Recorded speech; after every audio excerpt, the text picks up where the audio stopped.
Good day, brothers and sisters. This is Anthony Moore for Your Money More. And today we are going to talk about two serious things that are very related and instructive. And one of those things is what I call the Jim Clyburn tap dancing massacre. And the other of those things, which is a question, is the question of, is Bernie Sanders racist? And that question is informed by the first thing, the Jim Clyburn tap dancing massacre. So yeah, it's going to be real instructive today. Now, for those who don't know, Jim Clyburn is the black congressman in South Carolina. He's been in Congress for I think a little bit over 30 years, somewhere around 30 years. He's the Democratic whip, which is the third highest position in the House of Representatives. He's a U.S. descendant of chattel slavery, and he's a sellout to his own people, fellow U.S. descendants of chattel slaves, like those Negroes in Congress in general, who I call the Congressional House Need to Go Caucus. Because they Negroes that serve in the House of Representatives, they Negroes that literally serve in the House of Representatives, and they are House Negroes in more ways than one. And Jim Clyburn embodies that. And he marched with the civil rights movement and gets credibility from the civil rights movement and owed the blacks, like they do so many of these other Democrats, and I'm not saying vote Republican, but they vote these Negroes and others in office time and time and time again. And in the case of Jim Clyburn, older blacks vote him in office time and time again because of the credibility that he still has with them, because of his association with the civil rights movement, even though his selling out undermines the very aims of the civil rights movement that he gets credibility from participating in. Isn't that sick? Isn't that horrible? He uses credibility from the civil rights movement and the belief that people still have in him to this day from his participation in that movement. He uses that very same credibility to get elected, to sell the people out, and to sell out the aims and the very goals of the civil rights movement in terms of the empowerment of black people who have descended from U.S. chattel slaves. Now let's go to the question of, is Bernie Sanders racist? A very serious question, because Bernie Sanders is probably the last person that most people would consider. And when I say racist, I'm talking about racist specifically against U.S. descendants of chattel slavery, because it's a very specific and very unique brand of racism against us. All racism of the same, which is why we don't buy into this people of color thing, which was a concept that somebody came up with to further dilute the power of the black vote, the black economy, and our overall black political capital, because politics and economics go hand in hand. Because for a long time, during the civil rights movement and before then, color specifically meant black, as in terms of being primarily a U.S. descendant of chattel slavery. When they said color and whites only found color applied to black folks, but then all of a sudden, a few years ago, they decided to have this. They came up with this people of color category, which is everybody but white folks. And soon, white women gonna join the category, because white women gonna be like, "Hey, don't you see what this blonde hair I have? Don't you see these locks? Look at this colorful hair, this colorful blonde hair I have. I'm a person of color too." Hell, they did it with affirmative action. Okay, because see, now the play is that they don't have to see black people. We have very unique issues, and we are owed a very specific debt. But because we are this nation's bottom caste, intended to be permanent under class, a specific and deliberate and very unique, customized game plan is run on us like no other, because we have been oppressed and subjugated in this country like no other. That's a fact. And so, to the extent that Bernie Sanders is racist, and I never thought I would have been advocating for that question, because I was a supporter of Bernie Sanders both times when he ran for president. Okay, I knew about Bernie before he even became a national figure. I liked Bernie politics back when he was a congressman, before he even got elected a senator, before most people around the nation even knew who he was, because he was talking about a lot of the same stuff that he was advocating for when he was president. I mean, when he was running for president. And he seemed like one of the few politicians that actually wasn't a sellout and cared about the people. But I had to pose the question: is Bernie Sanders racist because of several different things? Looking at the big picture, looking at this thing in totality. But it was sparked and prompted by a tweet that Bernie sent in response to that Buffalo shooter, that young white male Buffalo shooter who killed our black brothers and sisters in a supermarket because they were quote unquote soft targets, specifically and explicitly because they were black. Bernie's tweet in response to that made me really have to look at this question and determining, is Bernie Sanders racist? Hell, I even have the man book. Bernie Sanders, Political Revolution. Newsflash, Bernie, you ain't having no real political revolution if you don't do right by black people who have descended from U.S. chattel slaves. And it's why he lost the presidency in 2020. So this racism that Bernie Sanders may very well have against black people who have descended from U.S. chattel slavery, it cost him the presidency because it ties into what I call the Jim Clyburn tap dancing massacre. So it's come at a cost to him even if you don't realize it. And the left, the progressives, even though majority of Americans are in line with a lot of what they are about, now a lot of it gets intentionally misreported and misrepresented in the media so that the powers that be can maintain control and pimp the masses and the working class as a whole. But until the left, until the real left, until the so-called progressives get serious about black people who have descended from U.S. chattel slavery and what we've been through and what we got to do and what we got owed, they will never rise to power in this country because they trying to take a shortcut and they trying to take a shortcut by shortcutting us, and it ain't work. And but it ain't gonna work. And Bernie Sanders is a testament to that, and we gonna get into just how. So in terms of looking at the is Bernie Sanders racist, we got to understand, and again, I'm talking about racism specifically against U.S. descendants of chattel slavery, specifically that specifically is a continuation of this over 400 years of subjugation, exploitation, degradation, devastation, aggravation, annihilation, and even cultural appropriation that's been foisted upon us like no other group since our ancestors were brought over here over 400 years ago on slave ships in chains. We got to understand that racism has evolved. It's no longer primarily about that in your face, wearing white sheets, burn a cross on your lawn, Confederate flag waving, hang you from a tree, coloreds only, whites only, water fountains and everything else, separate but seriously unequal white supremacist in your face racism that dominated and pervaded this country for much of its existence, specifically against black people who have descended from U.S. chattel slaves. It's evolved, and it's evolved in a very intentional and deliberate way. Institutional and systematic racism is a very real thing, and the thing about institutional and systematic racism is that it leads to internalized racism, but it becomes normalized. And so some people perpetuate racist ideologies and actions against black people who have descended from U.S. chattel slaves, in many cases without even being conscious of it. And to the extent that Bernie Sanders is racist, I would put him in that category. And it's very deliberate and it's very intentional and it's very specific and it happened very on purpose. Because to understand this, we got to get into the concept of what's called benign neglect.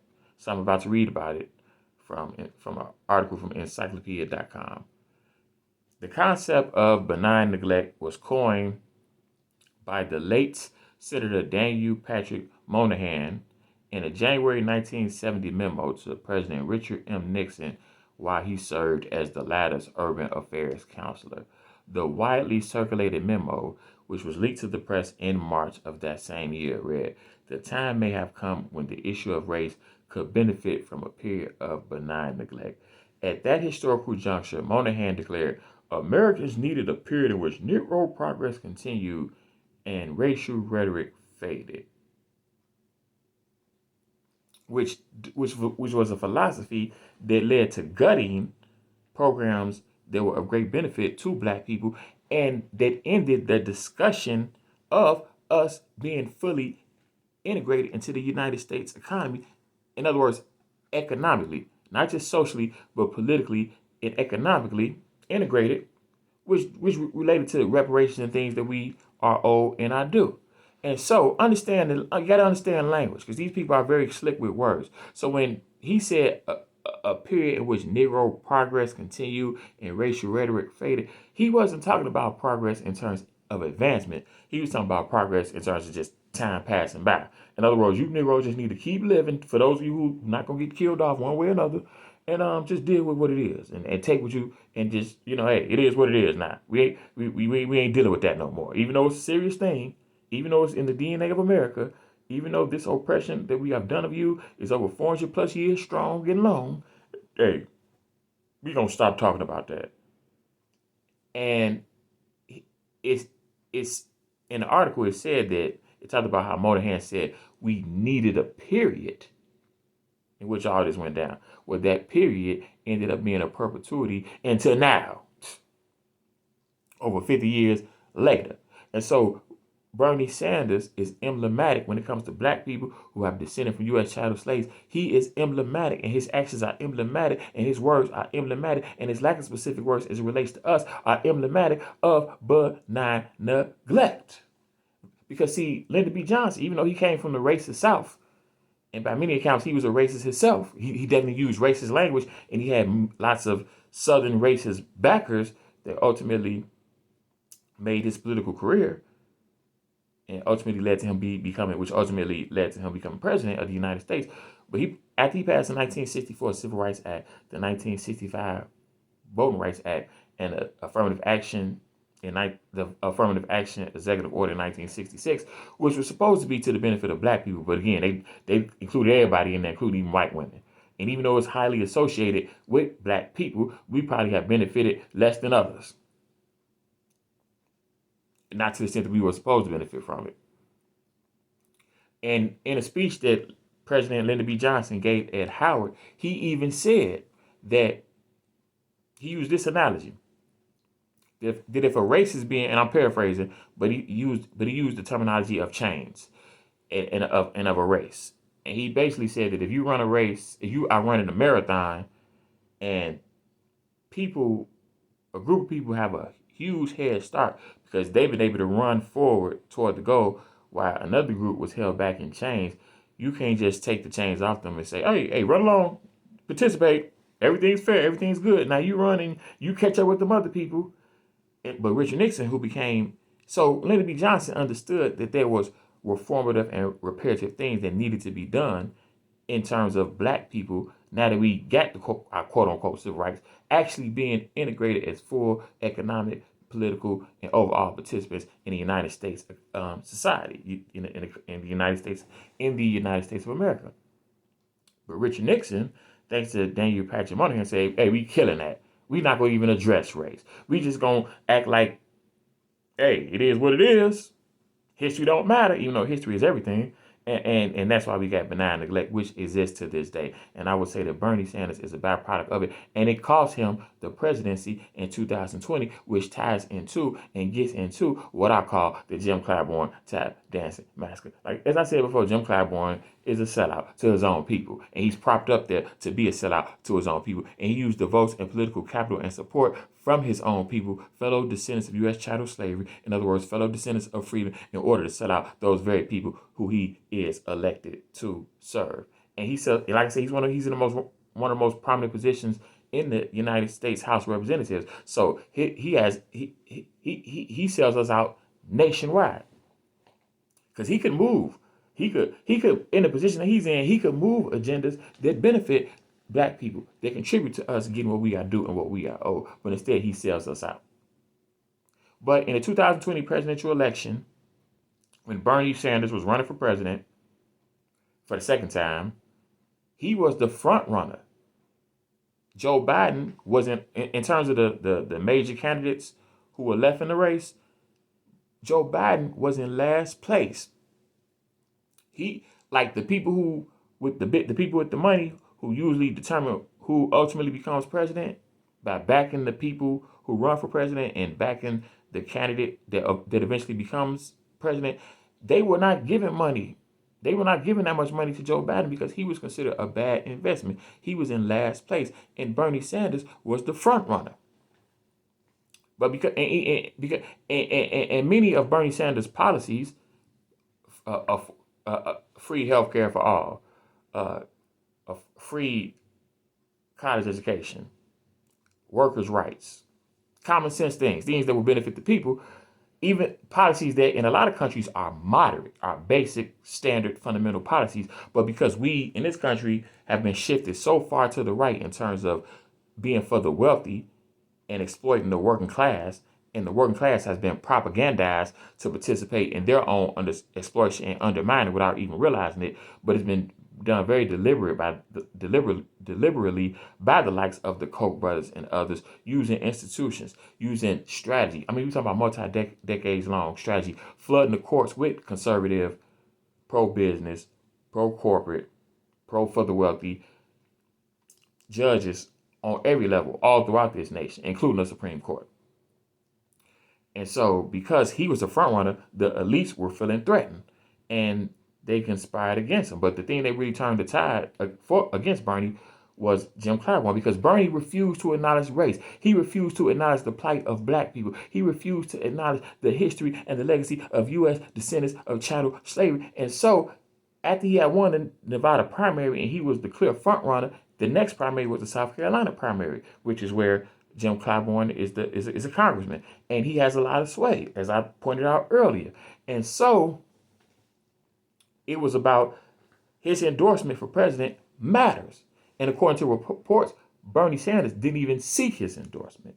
So you know that for one didn't sit well with the black people there, because even though Jim Clyburn is a sellout, the fact of the matter is you got to look at the optics of it. This white man want us black people, who he seems to not identify with in no shape or form. He don't acknowledge our struggle. He don't acknowledge our history. He don't acknowledge our unique plight. And yet he wants us to support him when we don't even know this guy. He's coming with these new ideas that the media is telling us are too extreme, even though they really not, as I said, they moderate common sense things. But the optics of him not seeking the support of this black man who is these black folks congressman, that didn't look good, and it supported the perception that Bernie Sanders don't give a damn about black folks, which he supported with his benign neglect of black people, black issues, and black history, and not supporting reparations for black folks. But he supported reparations for his own people. So let me read another article, and this is actually in reference to the 2016 presidential election when Bernie Sanders ran prior, and he ran against Hillary Clinton. And this article from that time says Bernie Sanders and Hillary Clinton both supported reparations, just not for American slavery. Democratic presidential candidate Bernie Sanders caused a stir when he told Fusion that he does not support reparations for slavery on the grounds that such a program would be very divisive and would never pass Congress. Bernie?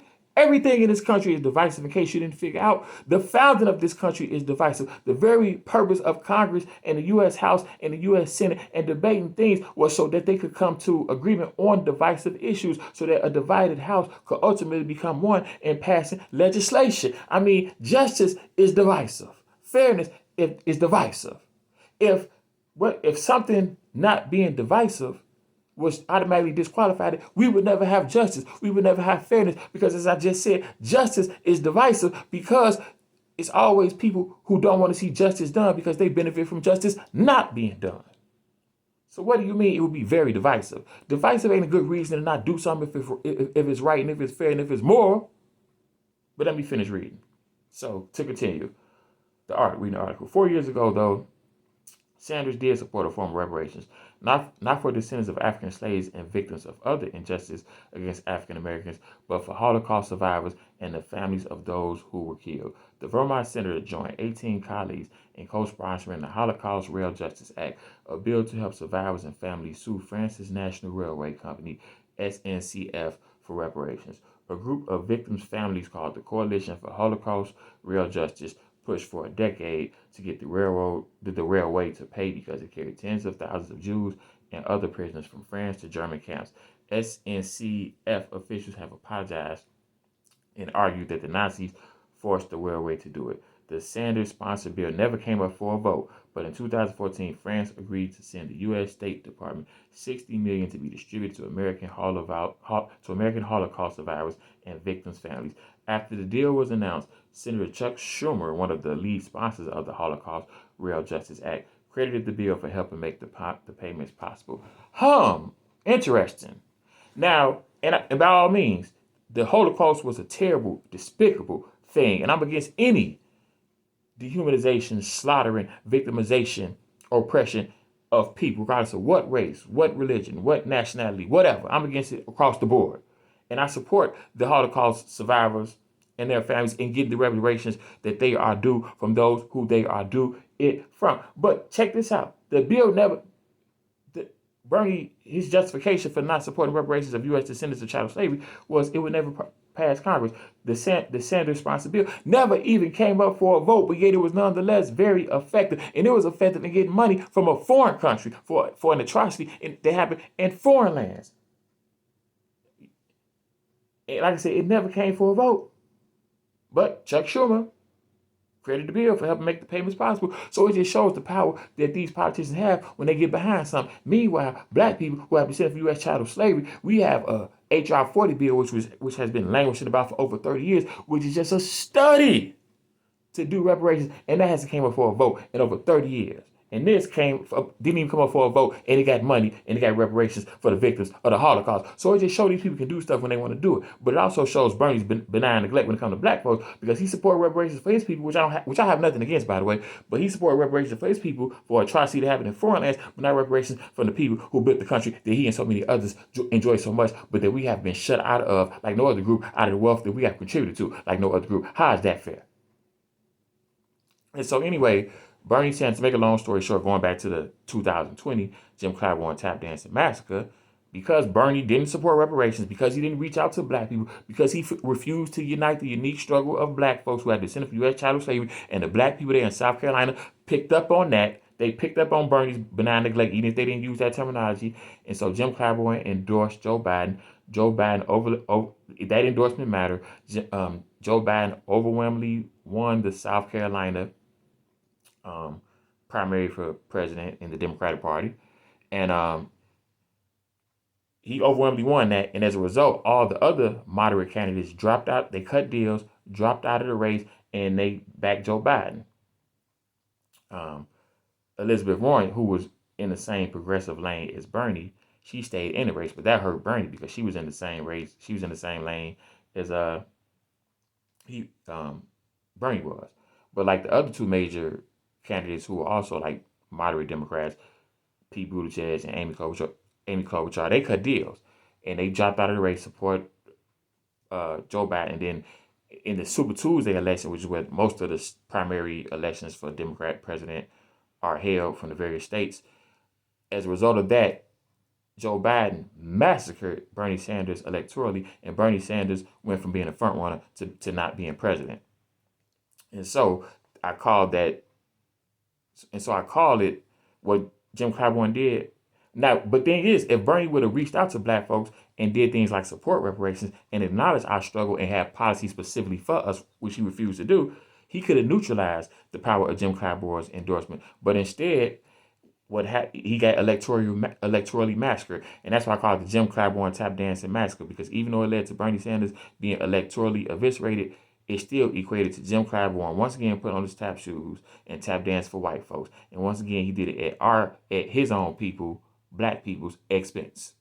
Now, let's get to Bernie Sanders' tweet after the Buffalo shooting. After the Buffalo shooting, when a white boy killed our black brothers and sisters because they were quote-unquote soft targets at a grocery store of all places, Bernie Sanders said, "This act of domestic terrorism by a racist, anti-Semitic white supremacist using an AR-15 should be a call to action. Let us finally pass common sense gun safety reforms. We cannot grow numb to this violence. We must show our nation can come together to address this hatred." Talk about benign neglect. This man killed black people, and Bernie Sanders didn't mention nothing about black folks. He went straight to his people. And yeah, it's true that he's the guy, the shooter was anti-Semitic, anti-immigrant, and I'm against discrimination of any kind, whether it's anti-Semitism or whatever.